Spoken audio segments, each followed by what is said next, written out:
তিন শ্রেণীর মানুষের দিকে আল্লাহ তাকাবেন না, তিন শ্রেণীর মানুষের সাথে আল্লাহ কথা বলবেন না, তিন শ্রেণীর মানুষকে আল্লাহ পবিত্র করবেন না। তার এক শ্রেণীর মানুষ হচ্ছে যারা লুঙ্গি প্যান্ট পায়জামার টাকনো নিচে পড়ে। বলেন তো পাপ কত বড়!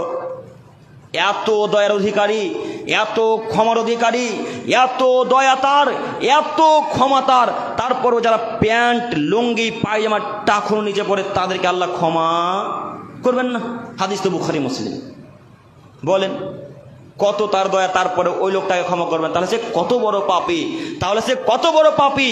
যুবক ভাইদেরকে তোমাদেরকে বলছি, শোনো যুবক ভাই, 24 ঘন্টার মধ্যে আজকে আসর হতে যত প্যান্ট পায়জামা আছে সব প্যান্ট পায়জামাকে টাকনো উপরে কাটতে হবে ইনশাল্লাহ, সব কেটে ফেলে দিতে হবে যদি জান্নাত পেতে চাও।